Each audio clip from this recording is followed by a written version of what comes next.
Do you think this afternoon's decision is the right one? Well, first of all, James Sutherland, I couldn't believe how emotional he was in the press conference. 15-20 minutes late after announcing to the world they were going to be there, very emotional. It's taken a lot out of him, and I think the Australian public, the way they reacted to this, has set the world in motion almost, and everybody wants a big punishment.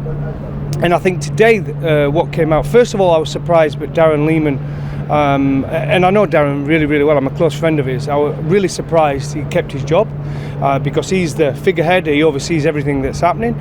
But what came out later on in the press conference, obviously, was but prior knowledge was by the three batsmen who kept it to themselves until they were caught on camera. Now, what I find hard to believe as an ex-cricketer myself and an ex-bowler myself and somebody who liked the ball to be doing what they call reverse swing was, how do the bowlers not know what's going on? They're the ones, it's their tool. They get the ball, they stand at the end of their mark, they can see if there's any change to the ball. Yet I find it a very strange decision how three batsmen, Smith, Warner and Bancroft, made the decision to tamper with the ball without the knowledge of anyone else in that team.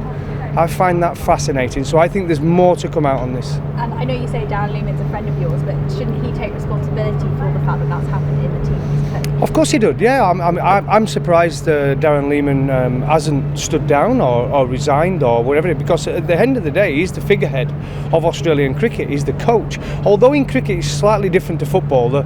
In football, the manager makes all the decisions. In cricket, the captain makes all the decisions that are on the field. The coach is there as a second pair of eyes to pass on his knowledge and what he sees, what the captain doesn't see, because he's there in the battle. So the coach is slightly different to a manager in football, but still, as the figurehead of the team, the one who goes out and represents Australia as the coach, I am surprised indeed, yes. But as I've said to you, I think there's going to be a lot more to come out yet. I cannot see these three taking it laying down. They haven't got a leg to stand on, obviously, the decision that's come out with it, but I think there's a lot more to come out. I cannot believe that three people make that decision amongst themselves. The story has changed so much in 48 hours. So, you know what I mean? It started off where it was a management group. Now, Bancroft's not in the management group. I've been part of a management group with England cricket, and it tends to be the coach, the captain, the vice-captain, and a couple of senior players and a younger player who might come in who's a future captain. And that, in my case, when I played, it was Michael Vaughan, who was our youngest player. I was on the management group with Ashley Giles and Nasser Hussain and the coach Duncan Fletcher. So the story's changed so much in 48 hours. It'll be interesting what comes out once the players get back to Australia and they start doing interviews with the media. It'll be very interesting to see. And so in your eyes, punishment enough for the three players to be flown home to South Africa? Oh, well, to be fair, I've heard the punishment's going to be something like 6 to 12 months punishment. I think that is a bit harsh. I know we're talking here about the integrity and what the baggy greens mean to people, and I've obviously know, and I'm friends with a lot of people who have got that baggy green and worked their socks off to get there, and I know what it means to them. They think it's more important than any other cap in the world.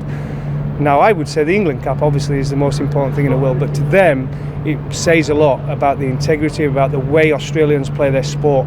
And you only have to look at the way they've reacted in Australia, and that's what I'm saying. It's just set off a tornado all around the world of people wanting to see some punishment. And I think Australia are going to punish them hard. They're going to send out the message. I still think 12 months, 6 months, 12 months might be a bit harsh, but I expect that to be the punishment.